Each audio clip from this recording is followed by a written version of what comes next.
কারণ জেনারেল ওয়াকার এই মুহূর্তে আওয়ামী লীগকে এবং ভারতকে রিপ্রেজেন্ট করে এবং ওয়াকারের পিছনে দাঁড়িয়ে আছে চুপ্পু। তারেক রহমান করতে চাইলে তারেক রহমানকেও মেরে ফেলা হবে, কারণ ওখানে বিএনপির সাউয়া বসে আছে, বিএনপির কোরখোদক আব্বাস বসে আছে, মির্জা ফাক বসে আছে, আমির খসরু মাহমুদ চৌধুরী বসে আছে। আমার বাবা কত কষ্ট করে আমার নামটা লিখছে, হয়তো আমার বাবার অনেক কষ্ট হয়েছে ওই নামটা লিখতে।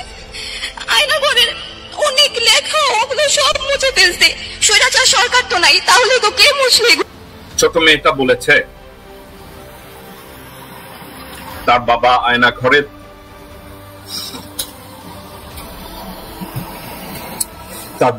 ঘরে তার নামটা লিখেছে খুব কষ্ট করে। তাইলে নামটা কে মুছেছে? জেনারেল ওয়াকার মুছেছে। আয়না ঘরের যত প্রমাণাদি জেনারেল ওয়াকার ধ্বংস করেছে। জেনারেল ওয়াকারের সাথে আরো 25টা কুত্তা আয়না আছে, তারা ওই প্রমাণগুলো ধ্বংস করেছে। ওখানে বোমা প্ল্যান করেছে জেনারেল ওয়াকার ডক্টর ইউনূসকে মেরে ফেলার জন্য। ছোট মেয়েটা জানতে চেয়েছে ওখানকার নাম কে মুছেছে? ওয়াকার মুছেছে।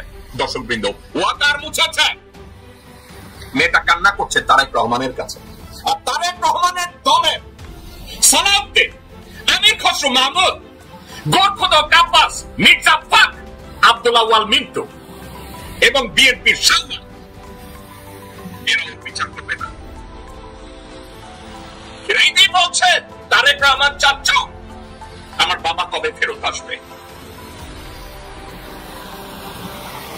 এই কান্না পর্যন্তই। দেয়াল থেকে কে ওই মেয়েটার নাম মুছেছে? আয়না ঘরের যত প্রমাণাদি কে ধ্বংস করেছে? যে ব্যক্তি আজকে ব্রিগেডিয়ার জেনারেল হাসান নাসিরকে পিএনজি করেছে, বিডিআর পিলখানা ম্যাসাকারের বিচার না করার জন্য এই জেনারেল ওয়াকার এবং তার সাথে জড়িত 27-30 জন নামধারী brigadier general, major general, lieutenant general, এসব কুত্তার বাচ্চারা ওখানে বসে আয়না ঘরের প্রমাণাদি ধ্বংস করেছে। ওয়ালে এই ছোট মেয়েটার নামটা মুছে ফেলেছে। আমরা এরপরেও নির্বিকার, আমরা এরপরেও চুপচাপ। সব ঠিক আছে, আমরা সব ঠিক করে নেব।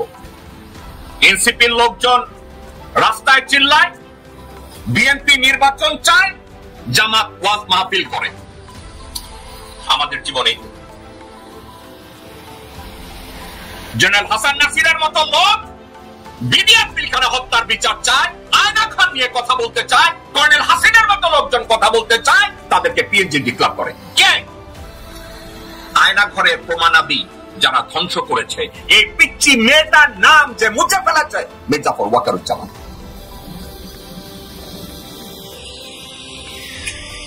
ওই মেয়েটার বাবা কি ফেরত আসবে? ওই মেয়েটা বারবার কান্না করে বলেছে আমি আমার বাবাকে জড়ায় করতে চাই। মেয়েটা কি ওই সুযোগ পাবে? তারেক রহমান এটা করবে? তারেক রহমান করতে চাইলে তারেক রহমানকেও মেরে ফেলা হবে, কারণ ওখানে বিএনপির সাউয়া বসে আছে, বিএনপির কোরখোদক আব্বাস বসে আছে, মির্জা ফাক বসে আছে, আমির খসরু মাহমুদ চৌধুরী বসে আছে, আব্দুল্লাহ ওয়াল মিন্টু বসে আছে, তাবিতা ওয়াল বসে আছে, মোহাম্মদ সালাম বসা আছে, আমানুল্লাহ আমান বসা আছে, ইকবাল হোসেন টুকু বসা আছে। প্রয়োজনে তারেক রহমানকেও জবাই করা হবে, এরপর বিচার করতে দেওয়া যাবে না। কারণ এদের সবার পিছনে দাঁড়িয়ে আছে ওয়াকারুজ্জামান, মির্জা ফাক দাঁড়াই আছে। এই মির্জা ফাক দাঁড় করিয়ে এসব বিএনপির বেঈমানেরা রাস্তায় স্লোগান দেয়, অভিষেক করে, রাজনীতি করে, আর আমরা সবাই জিন্দাবাদ দেই, টক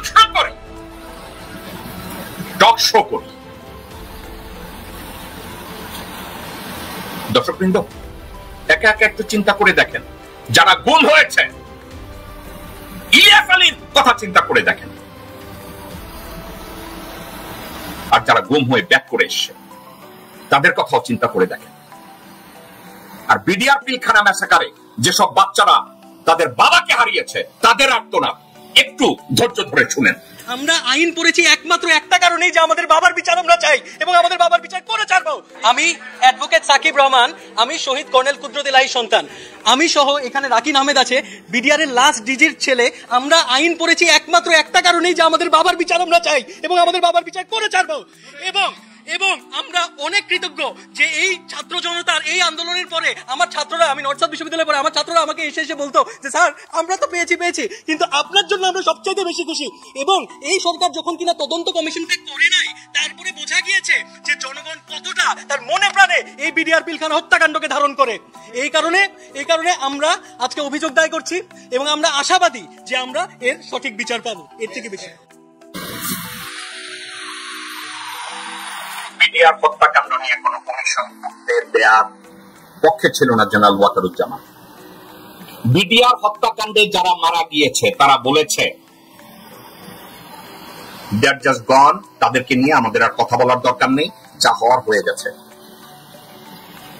এখানে র এসেছে, এ কথা ওয়াকা স্বীকার করবে না। ওয়াকার নিজের হাতে রক্ত আছে, এ কথা ওয়াকা স্বীকার করবে না। এর সাথে তারেক সিদ্দিকী জড়িত, এ কথা ওয়াকা স্বীকার করবে না। এখানে জেনারেল মঈন জড়িত, এ কথা স্বীকার করবে না। ভারতের র এখানে ঢুকেছে, এটা স্বীকার করবে না। তারপর জড়িত, জাহাঙ্গীর কবির নানক জড়িত, সোহেল তাব জড়িত, সাহারা খাতুন জড়িত, এরা সবাই জড়িত, হাসিনা জড়িত, শেখ সেলিম জড়িত, এ কথা তারা বলবে না।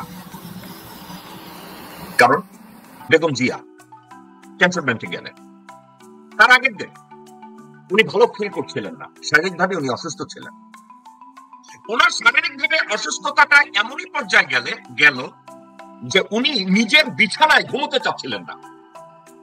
উনি বলেছিলেন যে নিচে একটা হসপিটালের বেড তোমরা গুছিয়ে দাও, আমি ওখানে ঘুমাই। কারণ হসপিটালের বেডে যদি একটা মানুষ ঘুমায় তাহলে বেডকে ব্যান্ড করা যায়, কাট করা যায়, নিজের শরীরের কমফোর্ট জন্য ডানে বায়ে করে নিজেকে সে একটু ঘুমাতে পারে। তো এর অর্থ কি? বেগম জিয়া শারীরিকভাবে সুস্থ ছিলেন না।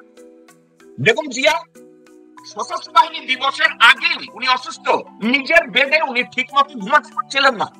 এই কথাটা যে উনি ওনার সন্তান তারেক রহমানও এটা জানে, তারেক রহমানের স্ত্রীও জানে, এবং তার আশেপাশের লোকজন তারা সবাই জানে যে বেগম জিয়া ভালো ফিল করছেন না। যাওয়া বেগম জিয়ার জন্য সম্মানজনক, দ্যাট ইজ ট্রু। কিন্তু একজন মানুষ মৃত্যু সংরক্ষণে দাঁড়িয়ে আছে, সশস্ত্র বাহিনী দিবসে তার যাওয়া সমান। কারণ একটা লোক, একজন মানুষ মরতে বসছে সশস্ত্র বাহিনী দিবসে, ওখানে যাওয়ার ভিতরে কোন মূল্যায়ন করা বা লজিক্যাল কোন পার্সপেক্টিভ ওখানে নাই। অর্থাৎ কথাটা কেমন? আপনি মারা যাচ্ছেন, আজরাইল আপনার ঘরের কাছে শ্বাস নিচ্ছে, কেউ এসে বলছে আপনাকে বাংলাদেশের জাতীয় পুরস্কার দিবে, কোনটা আপনার কাছে জরুরি? আজরাইল আপনার জান কবজ করতে আসছে, সবাই আপনি ভালো ফিল করছেন না, কিন্তু তারপরেও আপনি কি করছেন? আপনাকে চাপ দেওয়া হচ্ছে। কোন একটা কথা বেগম জিয়া সরাসরি জানিয়েছেন উনি ক্যান্টনমেন্টে যাওয়ার মতো শারীরিক অবস্থা নাই, আমি যাব না। দর্শক শ্রোতা, আমি জেনে কথাগুলো বলছি, না জেনে আপনাদেরকে আমি কোনো কথা বলছি না। উনি জানিয়ে দিলেন যে উনি ক্যান্টনমেন্টে যাবেন না। উনি যখন বলছেন উনি ক্যান্টনমেন্টে যাবেন না, 4-5টা গ্রুপ প্রচন্ড ভাবে অসন্তুষ্ট হলো। কে অসন্তুষ্ট হলো? জিয়াউর রহমানের অযোগ্য সন্তান তারেক রহমান অসন্তুষ্ট হলো, তারেক রহমানের শ্বশুর জন্য অসন্তুষ্ট হলো, বেগম জিয়ার ভাই সাইদ ইস্কান্দারের বউ অসন্তুষ্ট হলো, এবং সাইদ ইস্কান্দারের বউয়ের আর আত্মীয় জেনারেল মাসুদের কথা মনে আছে, যে কুত্তার বাচ্চা তারেক রহমানকে পিঠাইয়া কোমর ভাঙা দিছে, ও জেনারেল মাসুদের বউ অসন্তুষ্ট হলো। ভদ্রমহিলা মারা যাচ্ছেন, ভদ্রমহিলা শ্বাসকষ্ট হচ্ছে, ভদ্রমহিলার ঘুমানোর মতো শারীরিক অবস্থা নাই, শারীরিক ভাবে উনি এতটাই অসুস্থ। আপনি বুঝেন দর্শক শ্রোতা, নিজের বিছানায় উনি ঘুমোতে পারছিলেন না। উনি বলছেন একটা হসপিটালের বেড নিচে তৈরি করে রাখো, কারণ ওখানে গ্যাস সিলিন্ডার আছে, অন্যান্য মেডিকেল ইকুইপমেন্ট আছে, ওগুলো না করুন, যদি অসুস্থ হয় কারণ উনি ওখানে গিয়ে বসতে পারবেন, শুইতে পারবেন, ওখান থেকে তাকে হসপিটালে নিতে পারবেন। আপনি কি জানেন তারেক রহমান বাংলাদেশে ফোন করে বেগম জিয়াকে রীতিমতো ধমকালেন নিজের মাঠে? আপনি না গেলে কেমনি হবে? আপনাকে 3 জায়গায় নমিনেশন দেওয়া হয়েছে, পরিবারের মানিজ্জত, জিয়ার মানিজ্জত, তোমার মানিজ্জত, আমি কি পার্টি করতে পারবো না, আপনার কাছ থেকে কোঅপারেশন পাবো না, আমার কাছ থেকে সাহায্য, এই ধরনের লেকচার বেগম জিয়াকে দেওয়া হলো। স্যার তারেক রহমান, বেগম জিয়া এই ভ্যাট আর নিতে পারছিলেন না। উনি বলছিলেন ঠিক আছে আমি যাব। আমার কান্না পায়, কেন কান্না পায়? একটা কারণে। আমার মা মাঝে মাঝে আমাকে কল করতেন, আমি এক কপাল পোড়া সন্তান, আমি বলতাম না আপনাকে আমি একটু পরে কল করি, কত পোড়া আমি বলতাম আমি আপনার একটু পরে কল করি। আর তারেক রহমান তার মাকে ফোন করে বলে তার পলিটিক্যাল অ্যাসপিরেশন, তার দল চালাতে হবে, ওকে সেনাভবনে যেতে হবে, নাকের ডগায় থাকলে সে সেনাবাহিনী ওখানে যেতে হবে। মা সন্তানের এই আকাঙ্ক্ষাকে পূরণ করার জন্য মা বিরক্ত হয়ে হসপিটালের বেড থেকে উনি বললেন ঠিক আছে আমি যাব, আমি যাব। বেগম জিয়া সশস্ত্র বাহিনী দিবসে উনি যখন যাচ্ছেন, ওনাকে নিয়ে যাওয়া হচ্ছে, উনি জানতেন না ওনার সাথে সাইদ ইস্কান্দারের বউ যাচ্ছে, উনি যাচ্ছেন না, উনি জানতেন না ষড়যন্ত্রকারী জেনারেল মাসুদের বউ যাচ্ছে, উনি জানতেন না ষড়যন্ত্রকারী যারা বেগম জিয়া পাদ মারলেও ভারতীয় হাই কমিশনে যায় তারা তার পাশে আছে, তারা জানতেন না। বেগম জিয়া জানতেন না শারীরিক ভাবে উনি এতটাই অসুস্থ। গাড়িতে উঠানোর আগে উনি অক্সিজেন নিলেন, অক্সিজেনের সিলিন্ডার 2 মিনিট পর পর লাগানো হচ্ছে, উনি কথা বলতে পারছিলেন না, কথা বলার অবস্থা ছিল না। উনি শুধু সন্তানের আকাঙ্ক্ষাকে পূরণ করার জন্য উনি জীবন বাজি রেখে আজরাইলের নিঃশ্বাস ঘাড়ের কাছে নিয়ে উনি ক্যান্টনমেন্টে গেলেন। আপনারা কি জানেন উনি যখন ক্যান্টনমেন্টে গেলেন, উনি গাড়ি থেকে নামার আগে ওনার আবার অক্সিজেন নিতে হলো। আপনারা কি জানেন তা? উনি ঘাড় ঘুরাতে পারছিলেন না, দিতে পারছিলেন না। আপনারা জানেন গাড়িতে ওঠার পরে উনি বললেন আমাকে আবার বাসায় ড্রপ করে আসো, আমি বমি করে দেবো, শুতে পারছি না। তারেক রহমান আবার ফোন করলেন, তারেক রহমান আবার ফোন করলেন, কেন যাবে না, যেতে হবে। এই হচ্ছে আমাদের সন্তান। উনি পুরো গাড়িটায় চোখ বুজেছিলেন, কথা বলতে পারছিলেন না। বেঈমান হারামজাদা সাইদ ইস্কান্দারের বউ ওনার পাশে, শামীম ইস্কান্দার তার বউ পাশে, মাসুদের বউ পাশে। তাদের সশস্ত্র বাহিনী দিবসে স্ট্যাটাস মেইনটেইনের জন্য, ওয়াকারের পাশে যাওয়ার জন্য, রয়ের সাপোর্টের জন্য তাদের ওখানে যাওয়া জরুরি। ওখানে যদি বেগম জিয়া না যায় তাহলে তো উনি পাত্তা নেন। উনি কোন রকম অক্সিজেন নিতে নিতে সেনাভবনের ওখানে গিয়ে বসলেন। উনি দেরি হলেন আধা ঘন্টা, উনি আধা ঘন্টা দেরি হলেন কেন জানেন? শ্বাস নিতে পারছিলেন না, ওনাকে আবার অক্সিজেন দেওয়া হলো।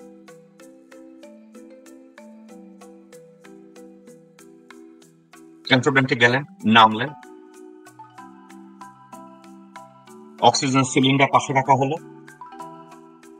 ভদ্রমহিলা শারীরিক কষ্টে উনি সং সাজলেন, শুধু তার ছেলে এবং মজুমদার ফ্যামিলির কিছু হারামজাদা নিমক হারামদের বউ, যারা রয় হয়ে কাজ করে, ভারতের হয়ে কাজ করে, বেগম জিয়ার খবর ভারতীয় টেলিভিশনে দেয়। সাইদ ইস্কান্দারের বউ, জেনারেল মাসুদের বউ, শামীম ইস্কান্দার, এসব বালছল্লা। বেগম জিয়া কোন রকম ওখানে সার্ভাইভ করে, উনি যখন ওখানে শেষ করে দেখাচ্ছিলেন, ওনার শ্বাস প্রশ্বাস চলছিল না। ধীরে ধীরে নিচে নেমে যাচ্ছেন ওনার শেষ প্রশ্বাস। ওনাকে হসপিটালে নেওয়া হলো, বাসায় আসলেন পুরো অসুস্থ, উনি মরে যাচ্ছেন। আপনারা কি জানেন? বেগম জিয়া রীতিমতো ভয় পাচ্ছিলেন কেউ যদি বলে লন্ডন থেকে ফোন এসছে, এই ফোনটা উনি ধরতে চাচ্ছিলেন না।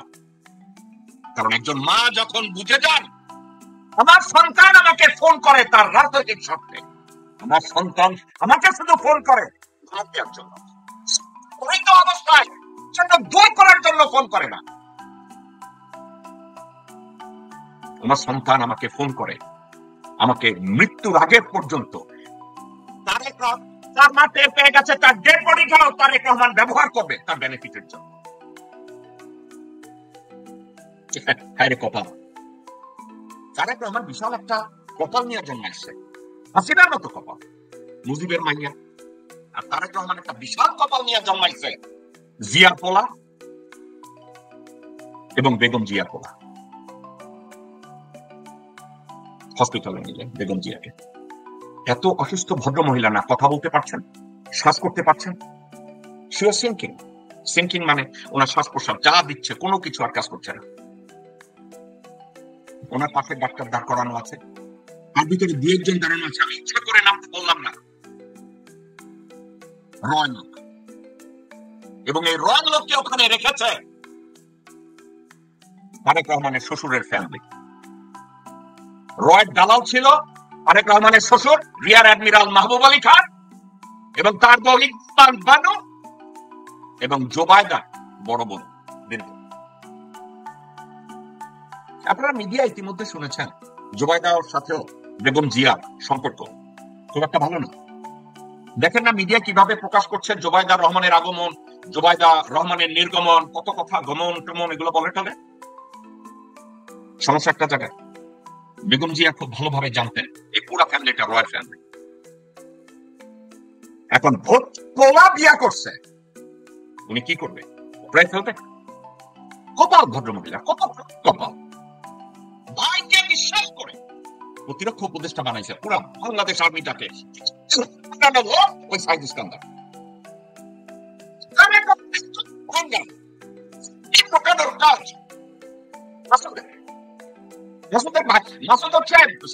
নাকি তাদের বাইরে ভাই কোথায়?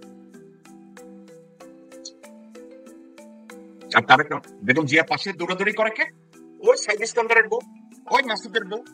এই ফ্যামিলিকে আপনারা কেমনে সাহায্য করবেন? তারেক রহমানকে আপনি কেমনে সাহায্য করবেন? এই মজুমদার ফ্যামিলিকে আপনি কেমনে সাহায্য করবেন? বেগম জিয়াকে আপনি কেমনে সাহায্য করবেন?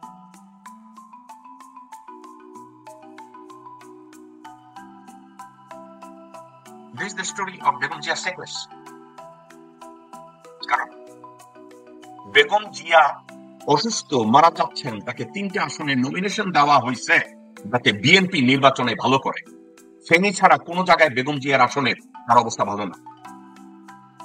চাঁদাবাজি, বিএনপির লোকজনের চাঁদাবাজি, টেন্ডারবাজি, দখলবাজি, ধর্ষণ, ওই এলাকার মানুষ অবস্থায়। আপনারা আরেকটা জিনিস জানেন, বিভিন্ন ভাবে হিন্টস দিয়েছে না বেগম জিয়া না তারেক রহমান দেশের প্রধানমন্ত্রী হতে পারবে না। কে প্রধানমন্ত্রী হবে? রয় দালাল রিয়ার অ্যাডমিরাল মাহবুব আলী খানের মাইয়া তারেক রহমানের বউ, অথবা 9 বছরের প্রশিক্ষণপ্রাপ্ত সাংবা। তারেক রহমানের নেতৃত্ব +1 বা -2 ফর্মুলার কথা বলছি না, আমি তাদেরকে ঠান্ডা মাথায় যে কথাটা বলছি। এখন কিছুদিন ধরে 2-4 দিন ধরে তারা এখন বলছে বেগম জিয়াকে তারা লন্ডন নিবে। বেগম জিয়ার কাছে এই মুহূর্তে লন্ডন যাওয়া বা না যাওয়া বোথ আর সেম। কেন জানেন? উনি ভালো চিকিৎসা পাচ্ছে দেশে, উনি জানেন শারীরিক অবস্থা উনি এমন একটা পর্যায়ে। বেগম জিয়ার আমি কার সাথে কথা হয়েছে, কোন ডাক্তারের সাথে কথা হয়েছে আমি আপনাদেরকে বললাম না। বেগম জিয়া বেদা উনি শারীরিক অবস্থা আমি ধরে করি আল্লাহ যেন ওনাকে আরো 25 বছর বাঁচায় রাখেন। দোয়া করি যেন থেকে বেরিয়েছে বাংলাদেশকে নেতৃত্ব দেয়। কনফিডেন্সিয়াল ইন্টেনশন চারিদিকে অবস্থাটা কি জানেন? তারেক রহমান চাচ্ছে বেগম জিয়াকে প্রধানমন্ত্রী বানাইয়া লন্ডনে বসে উনি প্রধানমন্ত্রিত্ব চালাবেন। যেই রাম পাডা আশেপাশের একটা সারাউন্ডিংস তৈরি করতে পারে না, ভালো সারাউন্ডিং তৈরি করতে পারে না, ওই পাডান লন্ডনে বসে প্রধানমন্ত্রিত্ব করবে বা ব্রিটিশ পার্মানেন্ট রেসিডেন্সি। একটা মানুষ কতটা বলদ হলে মানুষ ওই পর্যায়ে যায়। আপনাদেরকে আমি ঠান্ডা মাথায় একটা কথা বলি, আপনাদের মনে আছে হাসিনা যখন ক্ষমতা ছিল, তারেক রহমান ওইখানে কতগুলা জোকার টোকাই এদেরকে চারপাশে বসাইয়া ওই যে লাখে লাখে সৈন্য মরে কাতারে কাতার পুঁতি পড়ত, মুজিব এইটা করছে, মুজিব ওইটা করছে, ভারত এইটা করছে, ভারত এইটা করছে, আমার পাশা জল খাইছে, আমার মায়ের ক্ষতি করছে, আমার বাপের ক্ষতি করছে, অমুক করছে, এগুলো করতো না, কি পড়তো। কিন্তু 2024 সেই থেকে তারেক রহমানের ওই পুঁতি পড়া নাই। শেখ মুজিবকে নিয়ে আসার কথা কয় না, হাসিনারে নিয়ে কথা কয় না, তাদের বিচার নিয়ে কথা কয় না, আওয়ামী লীগের রাজনীতি নিয়ে কথা কয় না। পারে তো শেখ মুজিবুর রহমানের সে এখন জাতির পিতা ডাকে। তারেক রহমান, আমি তারেক রহমানের কথা বলি, কথা কয় আমি দখলবাদ চান্দাবাজদের পাত্তা দেই না, অধিকপুর নামের লোকজনরা কালবালায় পাঠাইছে, সন্তোষ শর্মার নুনু চুইসা ওইখানে জন্য পত্রিকার দখলটা নিয়ে ঠিক মতো বসে। এখন এটার সাথে আরো একটা জিনিস যোগ হয়েছে, বেগম জিয়ার শারীরিক অবস্থা যখন আরেকটা কথা, বেগম জিয়া বিদেশ সফর এবং জুবাইদা রহমানের বাংলাদেশের আসা যাওয়া। জুবাইদা রহমান বাংলাদেশে এসছে, বেগম জিয়া সে বাবার বাসায় উঠছে, বেগম জিয়ার সাথে একবার দেখা হচ্ছে, হসপিটালের বেডে ওখানে গেছে। বেগম জিয়া কথা বলতে পারছেন না, এই মুহূর্তে কথা বলার পজিশনে নাই, তবে আগের চেয়ে ভালো জিনিস হলো এই মুহূর্তে উনি কিছুটা স্টেবল কন্ডিশনে, ওনার ভিতরে যে পাইপ টাইপ যেগুলো ঢুকানো আছে এগুলো সব চেঞ্জ করে ক্লিন করে তারা রেডি করে রাখছে। তাদের আমিরের যে রেগুলার অ্যাম্বুলেন্স দেওয়ার কথা ছিল, এয়ার অ্যাম্বুলেন্স, ওটা রেগুলার অ্যাম্বুলেন্স ছিল, কিন্তু ওখানে ইমার্জেন্সি ভেন্টিলেশনের কোনো ব্যবস্থা ছিল না বিধায় তারা এখন জার্মান থেকে একটা ভেন্টিলেশন অ্যাড করা সবকিছু যেগুলো করার এগুলোর ব্যবস্থা করেছে, হয়তো 2-4 দিনের ভিতরে তাকে লন্ডনে নেবে। অবস্থাটা কি জানেন?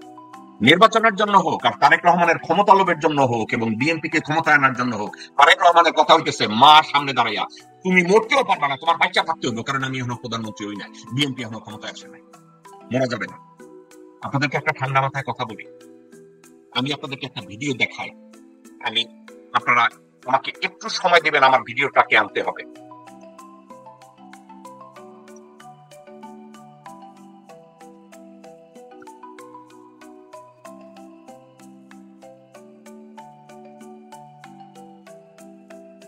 আপনাদের মনে আছে কয়েকদিন আগে একটা ভিডিওতে আপনারা একটা ভিডিও দেখছিলেন দর্শকবৃন্দ, যে বাবা মরে গেছে, বাবার একটা টেবিলে বসাইছে, টেবিলে বসাইয়া চারিদিকে এয়ার কন্ডিশন চালাইয়া বাবের হাতের টিপ নিতেছে। আপনারা ভিডিওটা দেখছিলেন? আপনাদের মনে আছে দর্শক শ্রোতা ওই ভিডিওটার কথা আপনাদের মনে আছে?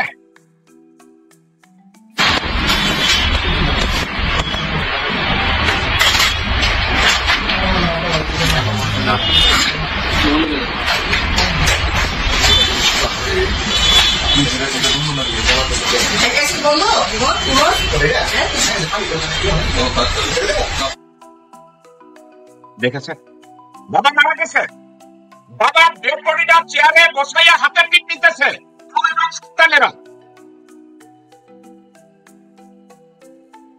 তারেক রহমান ঠিক ওই রকমেরই একজন সন্তান হবে। প্রয়োজনে লন্ডনে মৃত খালেদা জিয়াকে মমি বানাবে, তারপরও তাকে টিকায় রাখতে হবে, কারণ তার প্রধানমন্ত্রী হতে হবে, তার ক্ষমতা দরকার, তার টাকা দরকার। আবার দেখেন মৃত বাবার ডেড বডিটাকে কেমনে করবে,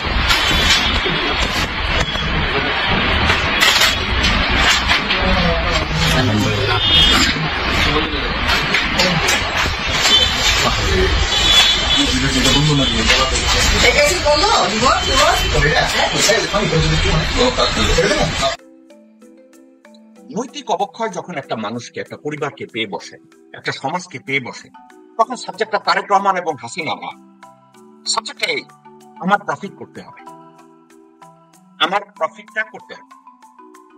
আমার বাবা মা মারা গেছে তো মারা গেছে, তাদের ডেড বডিটা বিক্রি কইরা, অর্গান বিক্রি কইরা যদি আমি 2টা পয়সা পাই, আমার 2টা পয়সা লাগবে।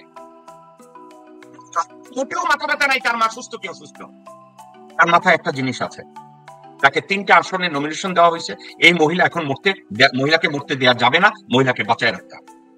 এই ভদ্র মহিলাকে যদি বাঁচায় রাখে তাহলে তার প্রধানমন্ত্রিত্ব সিকিউর। এই ভদ্র মহিলাকে যদি বাঁচায় রাখে,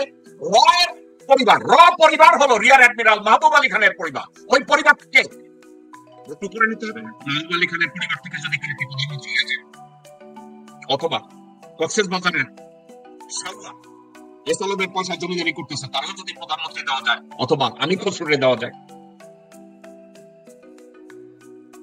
বিএনপির লোকজন আমার উপরে জঘন্য ভাবে খেপা, কারণ আমি এত জঘন্য কথা বললাম। দর্শক শ্রোতা, আমি যে কথাগুলো বললাম একটু হিসাবে মিলা। বেগম জিয়ার শারীরিক অবস্থা এবং অসুস্থতা নিয়ে আমি যা বললাম আপনারা অক্ষরে অক্ষরে ভেরিফাই করেন যান। আমি তার বগল থেকে আমি খবরগুলো একটার পর একটা পেয়েছি, বিষয়টাই। এখন বেগম জিয়া যদি লন্ডনে যান, আমি চাই ওখানে মা সন্তান একত্রে থাকবে। আপনারা সামনে দেখেন না, মাকে দেখতে যাচ্ছে। বাইরে বাইরের আনুষ্ঠানিকতা এত সুন্দরই দেখা যায়, খুব সুন্দর দেখা যায়। তারেক রহমান হসপিটালে যাচ্ছে, কিন্তু রুমের ভিতরে কি হচ্ছে ছেলে জানে। জোবাইদা রহমান বেগম জিয়ার সাথে কেমন বৈরী সম্পর্ক, এটা জোবাইদা রহমান জানে। কারণ জোবাইদা রহমানের একটা রয়ের আশীর্বাদ পুষ্ট। তো সেক্ষেত্রে বেগম জিয়া তাদেরকে দেখলে একটু নেগেটিভ একটা ডিসকমফোর্ট তার ভিতরে তৈরি হয়, ডিসকমফোর্ট তার ভিতরে তৈরি হয়। এটা কি আপনারা কেউ দেখেন? এটা কি তার ছেলে দেখে? না, বুঝুন। তারা তারেক রহমান এখন আর ইমেজ তৈরির জন্য কাকে ব্যবহার করছে? 2 টাকার ভুয়া একটা হারামজাদা মাহদি আমিন, হুমায়ুন কবির, সানি, অপু, এদেরকে ব্যবহার করছে তার ইমেজ তৈরির জন্য। তার ইমেজ। আমি যখন ওই যে মৃত লোকটাকে যখন তার টিপসই নিতেছে, আমি একা একা চিন্তা করছিলাম এই লোকটা জীবনে কি পাপ করছে যে এই ধরনের বউ এবং ছেলে পানদের তার চারপাশে রাখছে। আমি চিন্তা করছিলাম এরা কারা, এরা কি মানুষ? তারেক রহমানের অবস্থা কি ওই পর্যায়ে গিয়ে ঠেকছে যে পারে তো বেগম জিয়ার লাশটাকে মমি বানাইয়া ওইখান থেকে বেনিফিট নেবে। অনেকে মনে করেন কি জেকব মিল্টন কাজী হচ্ছে বিএনপির গালি দেওয়া। আমি আপনাদেরকে গালি না, আমি বিএনপিকে আশীর্বাদ দিতে চাই। আমার একটু দেন না কিছু ইনস্ট্রুমেন্ট, আমি এটার উল্টা যেন তারেক রহমানের প্রশংসা করি। তারেক রহমান, আপনার ইমেজ ঘুরবে যেদিন থেকে আপনি আমার কথা শোনা শুরু করবেন। তারেক রহমান বা বিএনপি, আপনাদের কাছে এমন কোনো কিছু নাই যেটা আমার দরকার। আপনাদের এমন কোন সামর্থ্য নাই যে জেকব মিল্টনকে আপনারা কিছু দিতে পারেন। রেদা আপনার মতো লোকজনদেরকে আমি দিতে পারি। কারণ কি আপনার আল্লাহ একটা মাথা দিচ্ছে, মগজ দেয়। আপনাদেরকে মগজ দিচ্ছে, বিবেক দেয় নাই। বিবেক দিচ্ছে, মনুষ্যত্ব দেয় নাই। আপনার মতো ভাউচাররা আমারে কি দিবে? আমার গালি দেওয়ার জন্য ইন্ডিয়া থেকে লোকজন ঘিরে ঘিরে, আমার গালি দেওয়ার জন্য লন্ডন থেকে লোকজন ভাড়া করেন, আমার গালি দেওয়ার জন্য লোকজন ভাড়া করেন। অসুবিধা নেই, আপনাদের সাথে আমার অর্জনের কিছু নাই। আমি আমার দেশটার উত্তরোত্তর সমৃদ্ধি চাচ্ছি। আমার দেশের 18 থেকে 20 কোটি মানুষের শান্তি চাচ্ছি, একটা স্থিরতা চাচ্ছি। আমি যখন সত্য পূজা করি আমাকে জামাত বলে, শুধু ভোট বলে। আপনি সত্য বলেন তারেক রহমান, আমি আপনাকে সাপোর্ট করি। আপনি ইমানদারের কাজ করেন তারেক রহমান, আমি আপনাকে প্রশংসা করি। এখন আমি যদি সত্য আর ইমানদারের ভালো কাজের প্রশংসা করি, আমি জামাত হয়ে যাব? তারেক রহমান, আপনি ন্যারেটিভ দেন মাহদি আমিন আর আপনার কতগুলো যাদের হায়ার করছেন 15 টাকা 20 টাকা দিয়া জেকব মিল্টনের গালি দাও, কোনো ভাব ছিল যাবে। এখন তারেক রহমানের এই ব্যর্থতার সুযোগে একটা কাজ হয়েছে। এর মধ্যে বিডিআর তদন্ত কমিশনের রিপোর্ট দিয়েছে। রিপোর্টে মাশাআল্লাহ রিপোর্ট ফেয়ার হয়েছে আমি তা মনে করি না, কিন্তু জেনারেল ফজলুর রহমান একটা কাজ করছে। ওনার হাতটা ভাঙতে দেওয়া হয়েছিল, এইটা করা যাবে, এটা করা যাবে না, এটা করা যাবে, এটা করা যাবে না। ফজলুর রহমান খুব ডিপ্লোম্যাটিক্যালি একটা কাজ করছে, লোটায় পাতায় পেঁচাইয়া রিপোর্টটাকে সাবমিট করছে। উনি কাউকে ছাড়, উনিও কেউই ছাড় দিতে চান নাই। ফজলুর রহমানকে অনেক সময় আমি মনে করি ভালো মানুষ, আমি এখনো বিশ্বাস করি উনি ভালো মানুষ। উনি চাইছে রিপোর্টটা যাতে ঠিক মতো হয়, উনি কাউকে ছাড় দেয় না, মইনদের ছাড় দেয় না, আজিজদের ছাড় দেয় না, র্যাবের অফিসারদের ছাড় দেয় না, এনার্জি ভারতের এনার্জি এসে ঢুকছে কাউরে ছাড় দেয় না। এখন কথাটা হচ্ছে